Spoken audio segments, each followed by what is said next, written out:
Hai teman-teman, perkenalkan nama aku Agung yang akan menemani teman-teman di konten kali ini. Nah, di sebelah aku ada Kak Bayu yang akan menjadi narasumber kita di acara Di Lokal Gak Jadi Soal.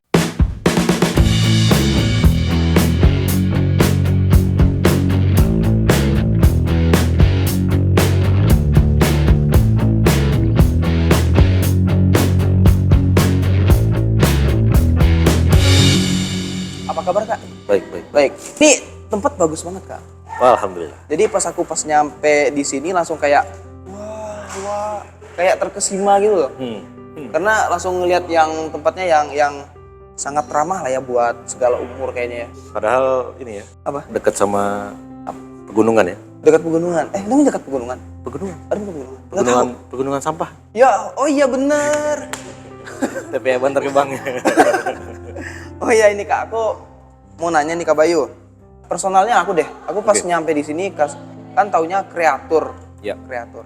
Cuma pas nyampe di sini tuh langsung ngeliat logo baru nggak ini bacanya itu kreatur atau creature atau creature. Gimana nih? Itu sebenarnya nggak ada pakemnya ya. Nggak ada pakemnya ya? Iya. Nggak ada. Dibebaskan aja ya. Dibebaskan Ya, aja. gimana, iya. Nah terus ada cerita tentang kreatur khususnya tentang woodworking ini gitu. Mungkin seperti profil kali ya. Workingnya ya.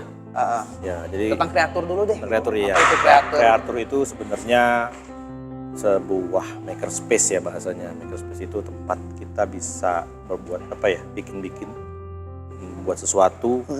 Entah itu dari bahan kayu, bahan apapun. Nah, untuk di sini kita saat ini yang utamanya adalah kita bikin sesuatu dari bahan dasarnya kayu. Kayu ya. Entah jadi mainan, atau Iya. jadi furniture. Apa sih yang menjadi pembeda dibandingkan woodworking yang lain itu atau keunikan dari kreator lah? Iya, ini sedikit cerita nih sebenarnya Mas Agung. Jadi kebetulan kayak saya ini orang tua ya, saya ngeliat anak-anak sekarang tuh, terutama anak saya juga ya, melihat sesuatu itu kadang-kadang misalkan beli barang, habis itu dipakai rusak udah buang. Rusak udah Itu buang, kadang-kadang jadi sampah malah ya. Iya, benar. Malah jadi sampah, malah jadi sesuatu yang gak berguna. Saya mikir kenapa sih seharusnya di zaman dulu tuh kan kita punya budaya yang bagus ya. Kalau misalkan rusak atau misalnya kita perbaikin Si benda tadi. betul. Iya. Jadi mainannya itu nggak langsung apapun lah mainan atau benda-benda apapun yang sudah rusak nggak langsung mindset itu langsung buang gitu. Oke. Nah kita ingin sedikit banyak itu mengenalkan kembali gitu loh semangat bahwa dengan kita bermain woodworking itu anak-anak jadi punya skill dasar yang dibutuhin untuk nanti tuh kalau punya sesuatu ada rusak ya perbaikin dulu gitu loh. Oke. Coba perbaikin dulu, coba modifikasi lagi. Intinya bisa dipakai untuk memperpanjang umur produknya. Jadi nggak langsung udah rusak nih buang, nggak kepake itu. Nah itu yang sebenarnya itu yang mau coba kita munculkan lagi nih di generasi yang sekarang. Terus yang kedua juga kan sekarang juga gadget ya. Gadget, iya. Selalu nempel di gadget lah. Malas kemana-mana, malas bergerak gitu kan. Sedangkan Itu semua saya deh. Kak. sampai ya semua begitu. Nah ini sebenarnya makanya nggak dari anak-anak aja nih. Oh iya benar. Nggak dari anak sampai dewasa sebenarnya cocok sebenarnya mau ke kreator untuk main ke kreator. Cuman kita memang coba targetin dari yang muda dulu nih, nanti kan dia akan jadi apa namanya istilahnya tumbuhkan, memunculkan satu gerakan lah Iya. kita yang akan nanti bisa jangan sampai akhirnya malah tenggelam dalam apa namanya dunia gadget saja gitu. Tidak bisa simple mungkin memutar obeng atau memperbaiki sesuatu itu nggak bisa, itu sangat disayangkan banget. Nah, ini kalau kita boleh tahu, saya kan kebetulan nggak begitu paham tentang perkayuan. Ya. Nah, ini asal kayu dari dulu, Kak. Ini asal kayu dari mana, Kak?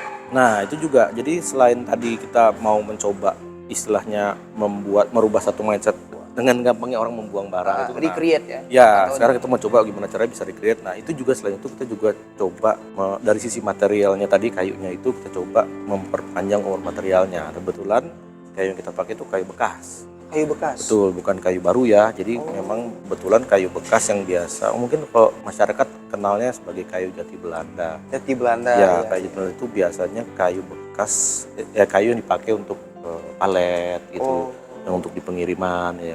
Jadi, yang sebagai alas untuk apa namanya? Untuk ngangkut barang. paket ya, paket. Oh, jadinya gini.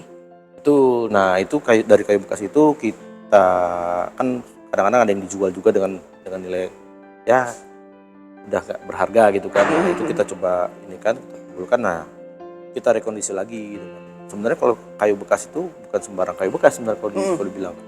Karena ini palet ini bisa jadi dari negara Cina, bisa dari negara Eropa.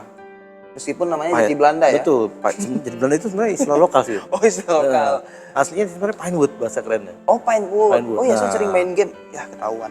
Saya sering main game tuh ada nama-nama istilah pine wood. Ini pine wood yang ini Pine ya? wood pinus ya, tapi pinusnya bukan pinus lokal. Kebetulan pinusnya pinus dari Eropa. Makanya kan berhubung tadi itu karena asalnya mungkin dari palet, dari peti kemas segala macam. Bisa jadi itu dari Swedia, makanya bisa jadi kayu ini kayu sama yang mungkin Mas temuin di IKEA segala macam. Oh iya. Sebenarnya nggak sama, cuman bedanya karena ini itu kayunya bukan kayu baru, jadi ada bekas-bekasnya nih Mas. Oh iya, bekas semacam bekas paku, Oh betul. iya. Itu yang kita rekondisi, kita olah lagi, kita dempul. Nah, kita jadikan bahan baku utama untuk nanti customer kita bisa berkreasi, bikin mainan sendiri atau bikin furniture sendiri dari. Oke, keren banget. Aku pikirin itu kayu emang dibeli gitu. Enggak ya, ternyata. Kita kebetulan ada kerja sama beberapa rekan sih yang punya pabrik gitu kan. Memang buat mereka itu waste, tapi buat kita itu buat kita itu. Memanfaatkan ya justru jadi apa istilahnya zero waste jadinya. Ya, jadi buat mereka itu waste daripada nggak pakai, daripada kebuang atau dibakar. Kadang-kadang dibakar udah ngurokin aja gitu kan. Nah, kita ambil, kita pakai dan kita olah lagi. Nah, itu kita jadikan. Karena ya aku pikir selama ini orang-orang yang bikin usaha dari kayu ini itu menggunakan pohon-pohon, jadi ditumbang pohonnya terus dijadiin sebuah alat gitu. Terus aku mikirnya ini zero waste dari mana? Ternyata itu dari bekas ya justru ya. Bisa sebenarnya ya. Ada mungkin beberapa pelaku selain dari kreator gitu. Nah, ini kenapa kita bisa pakai alat ini sebenarnya kenapa kita bisa pakai kayu ini juga karena dari karakteristik kayunya juga sih Mas. Kayunya ini cocoknya memang buat mainan sih kalau dibilang gitu. Kalau buat bangunan nggak bisa. Nggak bisa, nanti rubuh dia nggak kuat gitu. Jadi memang ini tipe kayunya tipe yang lunak, jadi yang buat anak-anak juga motong juga effortnya juga tidak terlalu ramah buat anak-anak. Betul, jadi lebih memang ini. Tapi secara kayu ini kayu kuat, lebih kuat daripada partikel ya. Benar. Segala macam. Nah, ini kan tadi kita bicara asal dan bisa dibilang juga jenis kayunya gitu. Nah, sekarang aku kepo lagi nih tentang proses. Iya, ini proses kerja dari kayu ini yang mentah, yang ada bekas pakuannya itu bisa jadi produk itu gimana? Nah, ini sebenarnya kalau di kita, bedanya kita kreator itu kita nggak jualan, kebetulan kita tidak menjual produknya. Pernah sih kita menjual itu dalam waktu pandemi ya, waktu masih tahun 2020, semua mungkin susah ya. Apalagi kita ini sebenarnya kreator itu tadi tempat membuat sesuatu ya. Jadi memang lebih ke arah edukasi dan memang harus datang orangnya. Karena pandemi itu membatasi kita untuk langsung bertemu ya kan. Akhirnya kita pun memproduksi furniture. Nah, dari awalnya kita akan dari bahan baku tadi kita akan istilahnya serut. Nah, dengan mesin lengkap sih, ada mesin.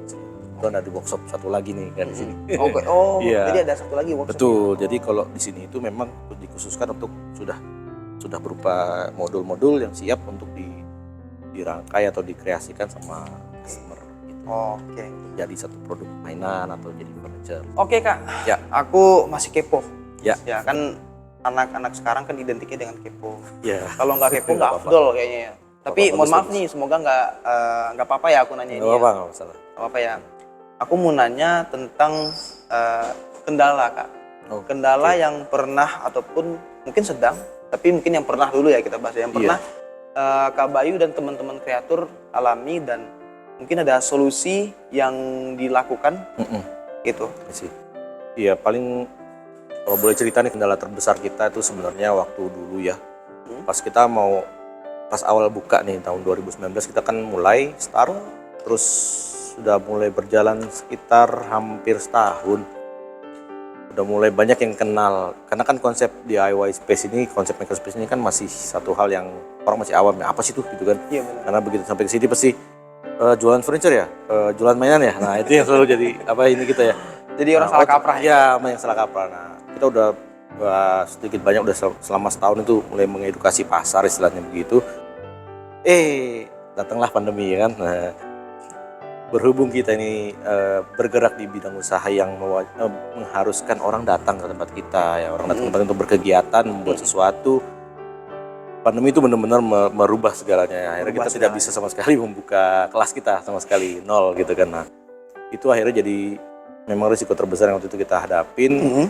Sedangkan ya kan tagihan jalan terus maksudnya. Apa? Tagihan jalan terus ya. Oh iya bener. Nah, itu tagihan bulanan jalan terus. Nah, itu akhirnya kita gimana cara kita putar otak nih supaya kita tetap survive. Salah satunya kita menjadikan si pandemi itu sebagai waktu kita belajar lah. Akhirnya di situ kita coba produksi, coba jalanin produksi. Kebetulan nih waktu itu tuh memang zamannya orang WFH sama school from home ya. Yang tadinya nggak pernah mikirin ada meja di rumah, tiba-tiba, saya butuh meja nih, aku butuh meja nih. Nah, situ tiba-tiba ada aja, tiba-tiba ada solusi ke arah sana. Nah, ada yang pesen meja banyak, ada yang pesen meja kerja, meja belajar itu yang. Nah, di situ sekalian sembari kita explore skill woodworkingnya kita perkuat di situ sih sebenarnya. Nah, kembali saat sudah mulai mereda ya pandemi, udah mulai istilahnya udah mulai banyak rule yang bisa kita ikutin untuk membuka usaha kita kembali.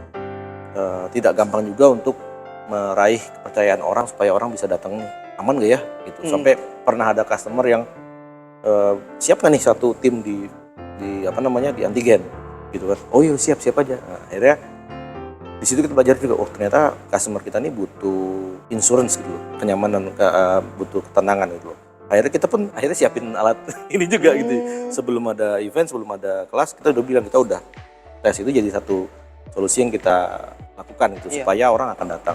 Sebelum itu pun kita sempat juga pas masih belum terlalu, masih mahal ya antigen itu ya. Nah, pas masih mahal juga masih belum yang antigen apa istilahnya individual itu masih belum banyak, itu kita ngakalinnya dengan mencoba membuka kelas private. Jadi benar-benar kita biasanya kita tuh bisa serve itu 8 orang ya, 8 keluarga sampai 10 keluarga gitu-gitu.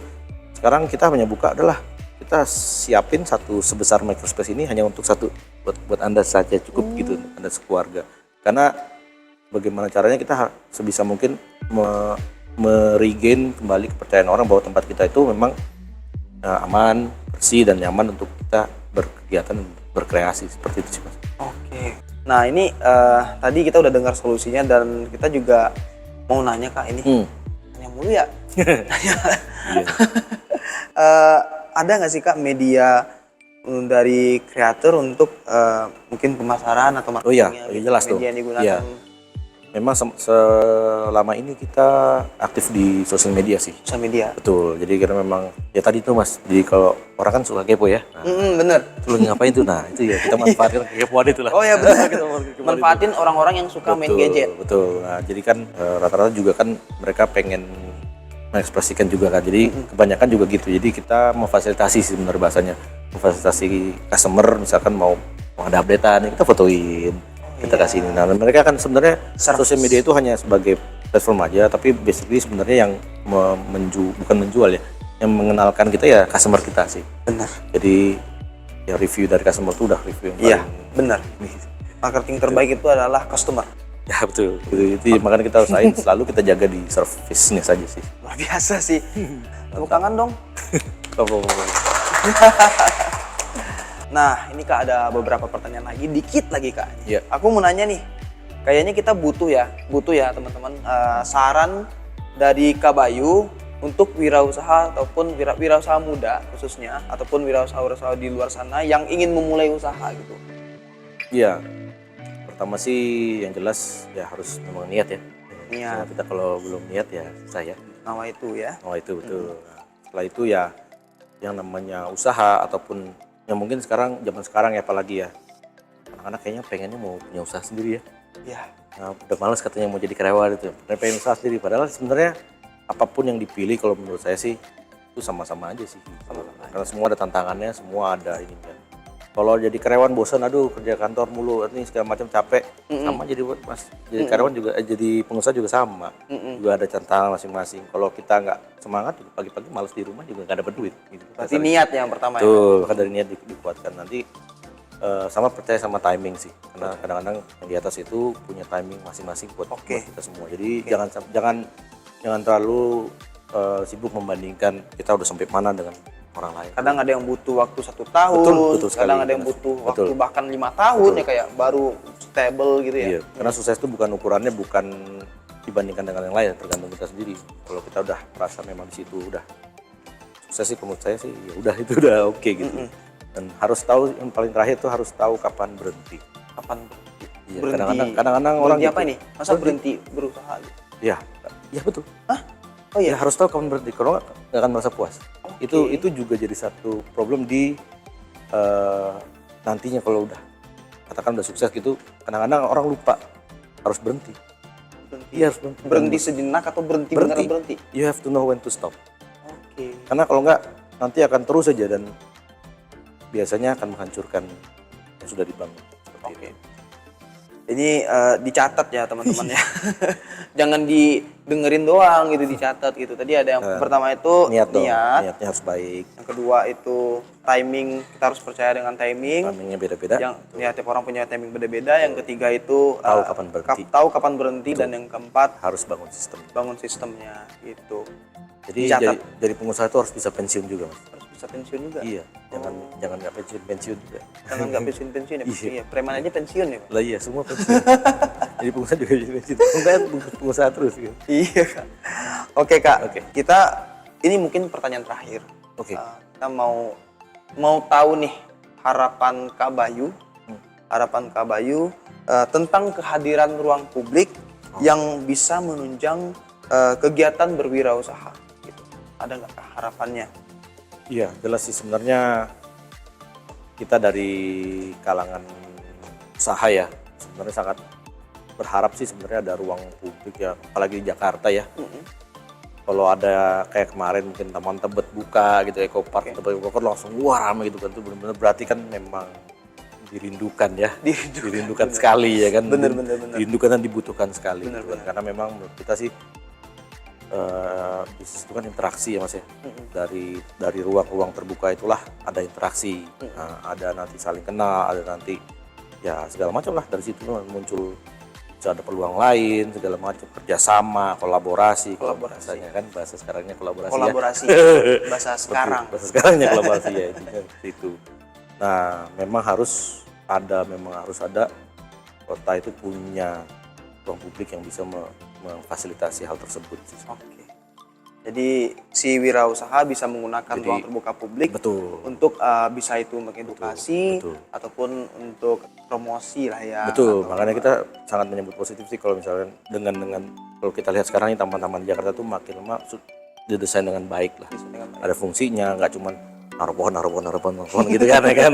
Ya kan itu kan zaman dulu begitu. Nah, sekarang tuh memang diatur sirkulasinya, diatur peruntukannya segala macam. Termasuk juga sampai dipikirkan secara ekologinya kan.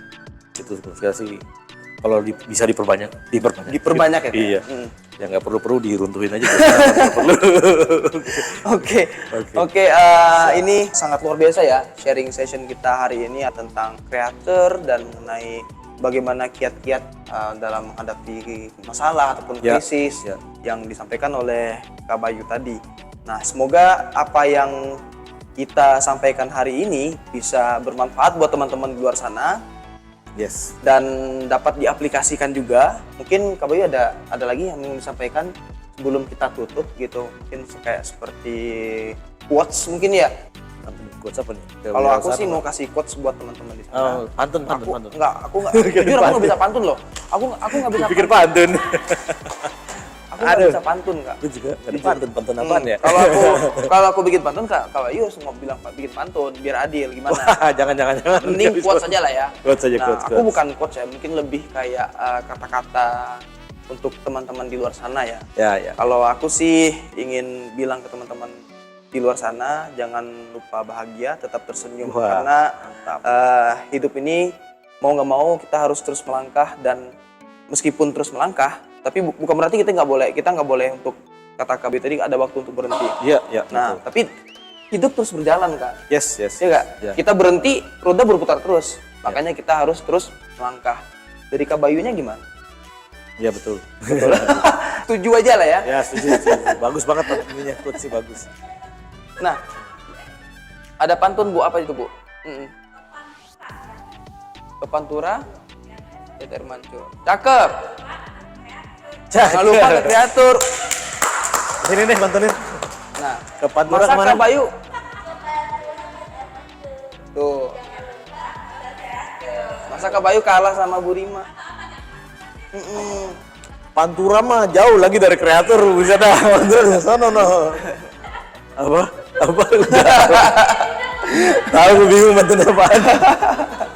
Oke teman-teman semua, sekali lagi saya ucapkan terima kasih yang udah nonton dan semoga sekali lagi sharing ini bermanfaat buat teman-teman semua dan bisa diaplikasikan dalam kehidupan sehari-hari. Jangan lupa juga untuk main-main ke kreator ya Kak ya. Oh iya jelas. Jelas ya. Yes. Rasain sendiri. Mas. Rasain sendiri. Iya, sensasinya luar biasa. Sensasi luar biasa. Motong kayu kayak motong kue. Cakep. Cakep. Apa nih? Potong kayu kayak potong kue. Cakep. Oh bukan Apa? pantun. Oh bukan. Bukan. Nah ini sebelum kita closing, Kak Bayu ada pantun nih buat kita semua. Ayo Kak. Gini. Motong kayu kayak motong kue. Cakep.